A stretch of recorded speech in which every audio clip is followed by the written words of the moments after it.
PJ Tucker has hit timely three-pointers, played shutdown defense, and grabbed huge rebounds all season. In Game 1 against the Jazz, he was just a little extra with 15 points and 6 rebounds while chipping in his usual, smothering D.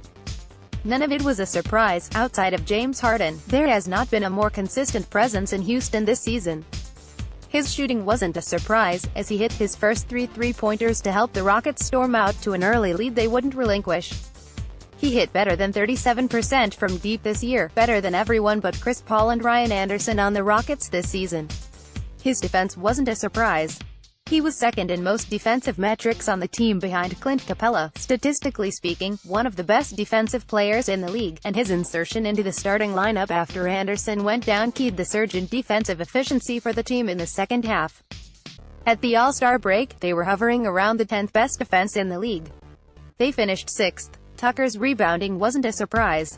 His 6 in the game were right in line with his season average of 5.6 per game, and he was the second-best Rocket, behind Capella again, at gobbling up rebounds while he was on the floor. This was a long-winded of saying, PJ Tucker's best games meant just more of the same from him.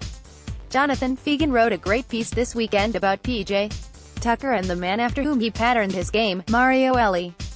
The piece accomplished what all great journalism does: it tells me something I didn't already know, and with that, helps me understand the topic being covered. Of course, Tucker's role model is the junkyard dog. It was the perfect piece alongside Hakeem Olajuwon, Clyde Drexler, Robert Horry, Vernon Maxwell, Sam Cassell and the rest. He played mean defense, guarded bigger guys, gave the Rockets a physical edge and buried big three-pointers from the corner. Every championship team needs a player like that. PJ Tucker went to school down the road in Austin, and his coach, Rick Barnes, told him to be a player just like that. To read PJ tell it, he's not afraid of the moment because he's already won championships overseas. He has shown, through 6 Rockets playoff games, that he is not afraid of the moment. As Eric Gordon has gone ice cold, or he's started cold, he's since warmed up some. Gerald Green has found his playing time disappeared, and Anderson and Luke Mbah are working their way back from injury. The Rockets have desperately needed Tucker's sharp shooting. He shot 39.7% from deep in the first round, behind only Reno's 45.5%, but Tucker had 12 more attempts.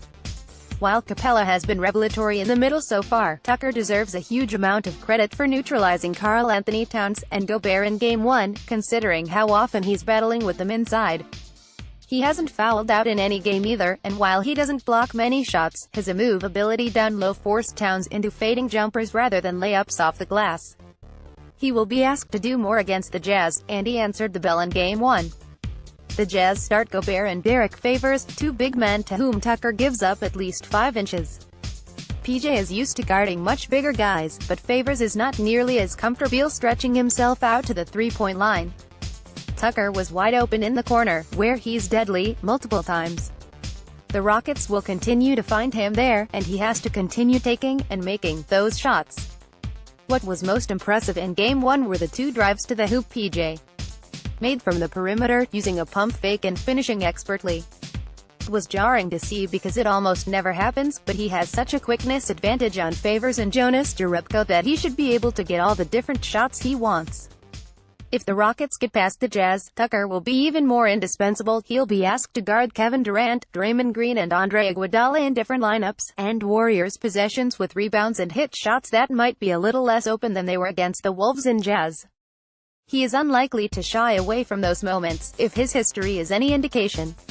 If the Rockets accomplish their goals this season, Tucker's quiet contributions and consistency, he has played in every single game, will be a big reason why.